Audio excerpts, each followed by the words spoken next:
Good morning, everybody, and welcome to Conversations with the Soul. I'm Rita Hickman, and I'm a body-mind expert as well as a shiatsu massage therapist that's located in the suburbs of Chicago, Illinois. So today's conversation is, where do I find a soulmate? So, I'm going to start with an email. Hi, Kathy. I'm so glad you have joined us. I'm going to start with an email that I received this morning that made a really big impact on me with some things going on in my life. So let me just read a little bit of what they had to say.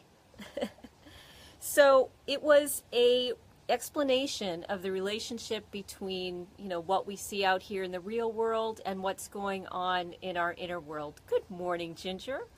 I'm so glad you could join us today. So here's the quote. In the culture of my people, the Dagara, we have no word for the supernatural. The closest we come to this concept is Yil Bongura, the thing that knowledge can't eat.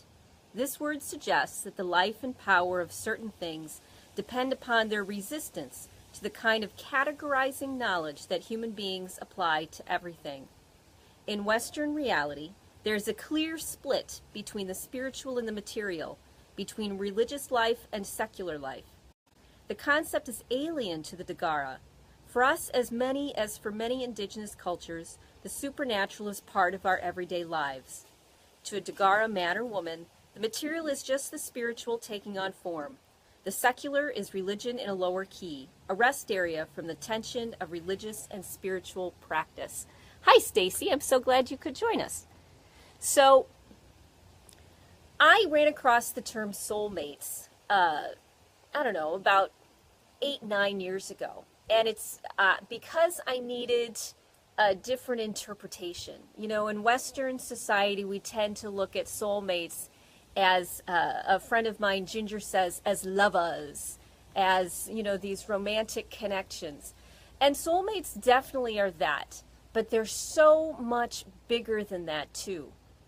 And the Dagara talks about that, in their beliefs. Hi, Patty. I'm so glad you could join us today. So the Dagara talks about that in their beliefs, that the spiritual and the physical are one and the same. The spiritual is the physical made manifest. So when I was going through a lot of troubles in my life, I needed a new interpretation. I needed a new way of looking at the world through a whole different set of eyes. And that's when I ran across the term soulmates. I'd had a lot of difficulty in my life. I'd had, a lot of painful experiences that I needed to sort of wrap my mind around. And the typical Western belief system just didn't work for me of, this is good and this is bad, this is right and this is wrong. It categorized it. Whereas like with the Dagara, as I was talking a little earlier, it's all the same thing. The supernatural and the physical are the same thing. So what do soulmates look like in the physical world? They don't just look like lovers. They also look like people who have the ability to get past our defenses and touch the deepest core of us, our deepest beliefs, our deepest hurts and fears, ideas, memories. They're the ones that get past our conscious mind guard, the thing that keeps us feeling kind of protected, and are able to bring up from the depths the things in our subconscious mind, the things which we make our decisions on. Because decisions really are based on emotional reasons for many people. It's based on a felt sense. It's based on how we feel. And so when we're able to change how we feel about something, then we can change how our life looks. Bruce Lipton talks about this a lot. He's one of my favorite mind-body experts. He talks about how we're living in a matrix, if you've seen the movie, and how we have the ability to reprogram our mind, because reality is what we perceive in the world, what we've almost been programmed to perceive. The first 7 years of our lives, we are vulnerable and open to the programming of people that are around us, and it imprints on us. We pick it up. We're a big giant sponge, and then we almost spend the rest of our lives trying to bring those things up so that we can reprogram them again. So soulmates are the people who help us bring things up so that we can look at them in a different way and maybe behave differently than we did before. Maybe take another step or take it to another level than we were able to when we were younger, or when something was more emotional for us or stronger for us. So soulmates really are the people that touch you in some way. And so where do you find them? You find them, they're everywhere, and you find them when you let them in. When you take that step to trust and open up, that's when you'll see the soulmate that's sitting right next to you. Now, sometimes soulmates knock us upside the head because they're the perfect metaphor. They look exactly right. They talk exactly right. They move in the same ways, and they're great triggers. Soulmates are people who help trigger us in positive and in negative ways. And then we get to decide how we want to handle it. Whether this time, when we deal with it, we get angry. And next time when we deal with it, we sit in silence. And the next time we deal with it, now we speak up. It's almost like we get to explore different ways of dealing with that vulnerability. We get to try them all out. We get to experiment with them until we find the one that works best for us, the one that we like the best. Hi, Karen. I'm so glad you're joining us today.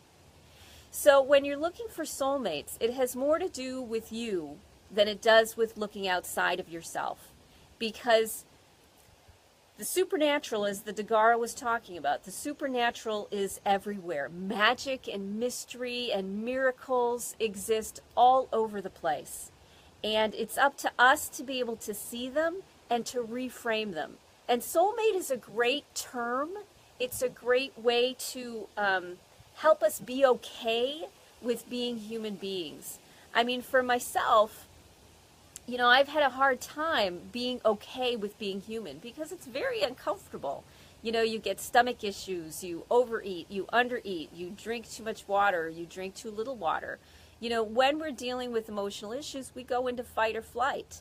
But the more often that you deal with these things, the better skilled you become. Like this morning, I was in a little bit of fight or flight. And so what I did is I took a bath. And the bath helped me manage those symptoms of it so that I could then drink water. And then when I drank water, my stomach started to feel better. It's a whole series of events. When you have a lot of soulmates in your life, and I tend to have hundreds of them. When you've got a lot of soulmates, what they do is they trigger a lot, and you get very good at managing the triggers. You get very good at navigating what's going on. Some of my favorite tricks, as I said, are baths, nature, water. Whenever I feel uncomfortable or I feel triggered, I reach for a bottle of water.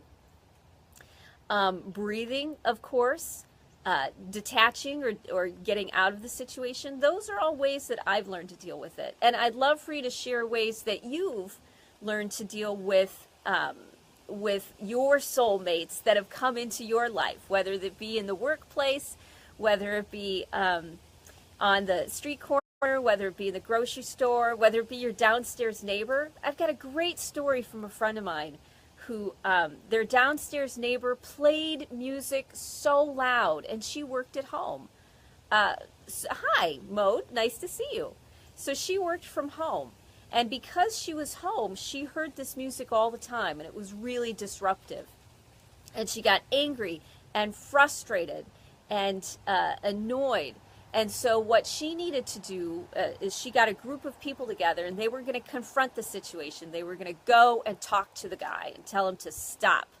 Tell him to, he couldn't do it anymore, or his rent would be in jeopardy, all those sorts of things. So they're having the meeting talking about him, talking about how they're going to handle this gentleman who is making their life miserable.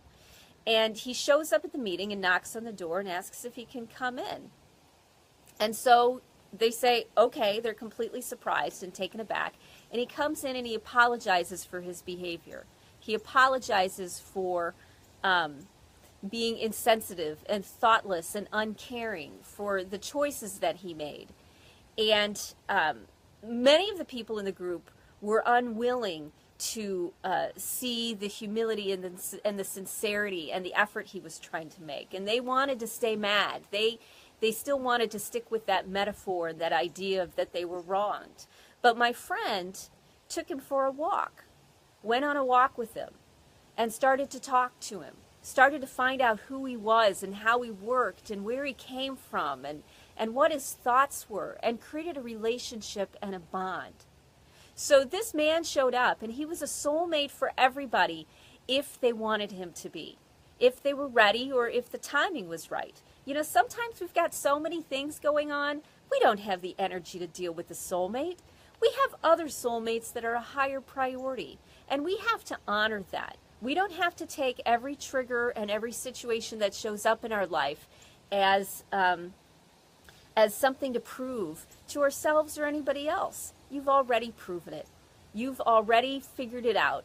You know, so it's okay if you get to choose what soulmates you want and what soulmates you don't. Hi, Kathy. Nice to see you. So the supernatural made physical is all those beliefs and all those ideas and thoughts and memories and emotions that you want to work through that have still touched you on a deep level, made physical in a person or a situation. And that's what we call soulmates. Soulmates are people that get under our guard and help us heal. And even if it's just on a small portion or part, because then we get to practice how we want to deal with it, or things that we want to say when it's more important, or we get a reminder, or we get a self-reflection or a mirror of ourselves. Soulmates always bring something good, and we get to decide how far we want to go with it and how we want to deal with it. And, as Bruce Lipton would say, how we want to look at it, because that's our reality. So you have the ability to make the supernatural reality. It's already here. And soulmates is a great term to help us survive and navigate what we're all going through, the human condition, because it's tough. It's not easy. And we, even though it seems like in this country we've got everything, and we do, and it may seem like we don't have the right to look for happiness or look for higher meaning or higher purpose, because so many other people are suffering. You know, they can't support their children. They don't have food for themselves. They're dealing with serious illness. But the human condition is true for everybody, and people who are in third world countries deal with a lot of the same issues as people in first world countries, because it's the human condition. It's our thoughts, beliefs, and ideas made manifest. We just happen to have a little bit more support, I think, or maybe not even support, because other cultures have great, traditions in place to help them deal with soulmates and reality and the human condition. We tend to be a little bit more isolated over here and disconnected because we use technology more. We don't use the face-to-face.